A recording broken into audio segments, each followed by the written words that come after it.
अम, अब पॉपुलस को हम लिखते हैं इधर, देखते हैं। ये देखिए अब नेट चल रहा है तो ये पॉपुलस सही आ रहा है।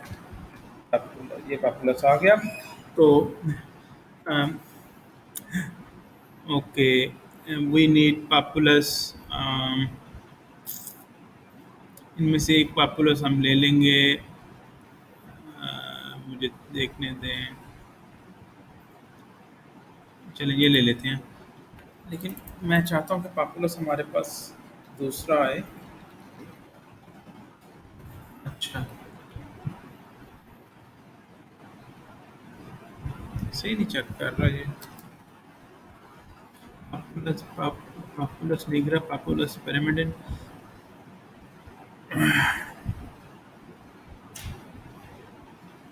हाँ ओके, ये आ गया। तो इस तरह ये सारे हो गए। अब हम लास्ट पर चले चलते हैं। मैं एक्सपेक्टेड थ्रेशोल्ड यानी कि ई वैल्यू 10 होती है, तो ए, ये ज़रा बड़ी स्ट्रिंजेंट ई वैल्यू है। हम 100 तक कर लेते हैं ताकि कुछ ऐसे भी इससे स्पेक्ट्रम बढ़ जाएगा। हमारे जो ऑर्गेनिज्म हमारे जो प्रोटीन हमारे रिकग्नाइज होएंगी, तो हो सकता है कुछ ऐसी भी आ जाए बीच में जो कि 10 के करने से ना आए, कि वो नैरो है काफ़ी। अब ये देखते हैं।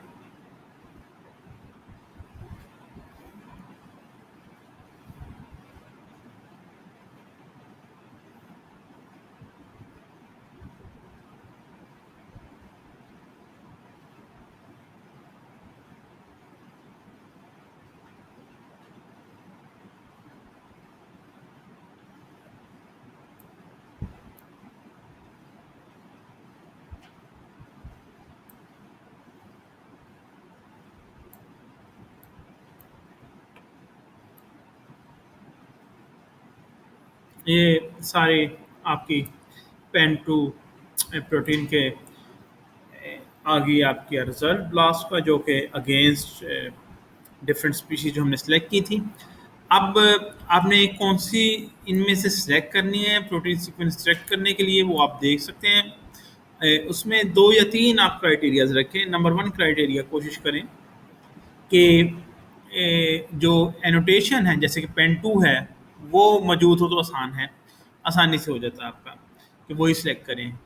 नंबर 2, आप ये देखें कि कोशिश करें कि जो एक्सेशन नंबर है वो जितना ज़्यादा वैलिड हो उ उतना ही अच्छा। मिसाल के तौर पर मैंने कई दफ़ा कहा है कि एनपी यानी रेफरेंस प्रोटीन वाला एक्सेशन नंबर सबसे अच्छा होता है, उसके बाद एक्सपी, और उसके बाद कोई और आप रखें। तो एनपी हमें इधर नज़र आ रहा है होमोसैपियंस में, तो हमने एमपी वाला ले लिया। इस तरह मस्कुलस का भी एनपी वाला ले लिया। बोस्टारस में भी एनपी है। एनोलेज में एनपी नहीं है लेकिन एक्सपी है। डेनोरेरियो में एनपी है। टैकीफगू में एनपी नहीं है, एक्सपी है। जिनोपस में एनपी है।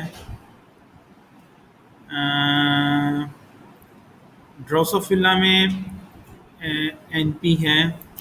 अब देखें, ड्रोसोफिला आइसोफॉर्म ए लिखा है, यानी कि मुख्तलिफ आइसोफॉर्म्स भी होते हैं बाज़ दफ़ा किसी एक जीन के। तो आपने एक ही सिलेक्ट करनी है सीक्वेंस। तो अब आइसोफॉर्म्स का आपको कैसे पता चलेगा कौन सी करें? तो कोशिश करते हैं कि वो आइसोफॉर्म सेलेक्ट करें जिसकी लेंथ सबसे लंबी हो। ठीक है? तो आइसोफॉर्म ए की मुझे पहले से पता है कि लेंथ सबसे लंबी है, तो वो मैंने इसलिए सिलेक्ट किया हुआ है। अच्छा, ब्रैंकियोस्टोमा हमने कर लिया, एक्सपी में स्ट्रोंगलाइसोंट्रोसिस आ गया, एक्सपी में है। सैकिग्लोसिस आ गया, एक्सपी में है। हाइड्रा आ गया, एक्सपी में है। एम्फीमेडोन आ गया, एक्सपी में है।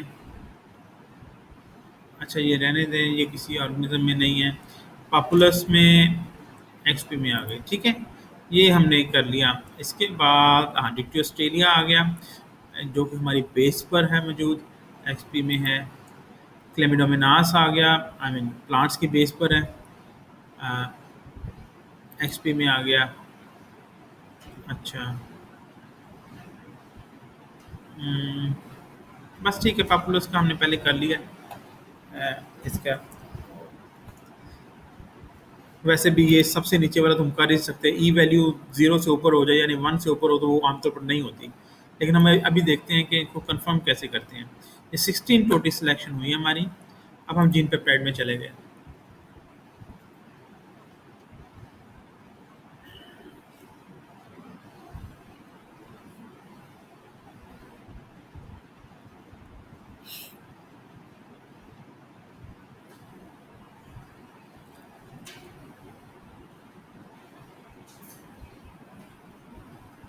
अच्छा, जीन पे पेन आ गया। अब आपने इसमें से कौन सी है जो आपकी हैं, ये मेन चीज़ है, और यहाँ आपको पता चलेगा कि कौन सी है जो आपने वाकई सिलेक्ट करनी है अपने एनालिसिस के वास्ते। तो ये बहुत इंपॉर्टेंट एक टूल है, identify conserve domain with C D research. इसमें आपको कंजर्व डोमेन यानी कि आपकी जो भी क्यूरी सीक्वेंस होती है उसमें एक ना कोई प्रोटीन की एक ख़ास डोमेन होती है जिसकी वजह से वो प्रोटीन पहचानी जाती है। जैसा कि ये पेन टू है, पेन टू की एक ख़ास डोमेन होगी। आया कि वो तमाम की तमाम इन प्रोटीन में मौजूद है, तो हम तमाम की तमाम प्रोटीन सेलेक्ट कर लेंगे। अगर वो डोमेन नहीं है तो वी विल रिजेक्ट दैट।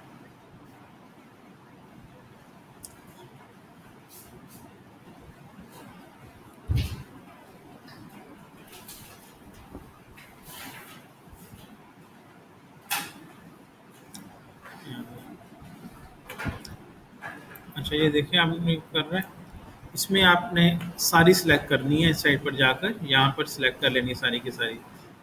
ये इसको किया, शिफ्ट को दबाएं, नीचे आएँ और इसको करें तो ये सारी सिलेक्ट होगी। सारी सिलेक्ट होगी तो शो सिलेक्टेड क्यूरीज, तो शो सिलेक्टेड क्यूरीज आ जाएंगी।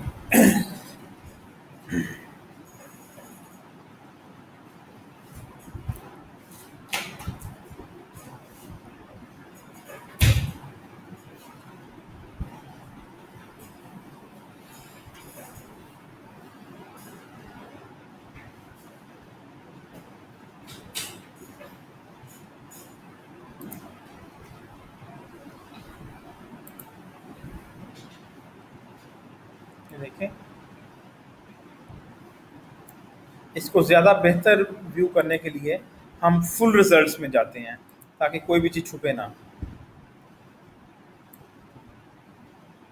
आप देखें कि पेन टू डोमेन है मेन आपके ऑर्थोलॉगिस क्यूरी की, आप क्यूरी की, तो उसकी जितनी भी हम सपोजिटली कैंडिडेट ऑर्थोलॉगस सीक्वेंसेस हैं सब में पेन टू आ रही है। Pen two pen two pen two pen two pen two pen two pen two pen two pen two pen two pen two pen two pen two and pen two. So it means कि सारी की सारी proteins हमारी सही हैं। That is great. अब back पर चले जाएं और इन सारियों के हम फास्टा टैक्स ले लेते हैं।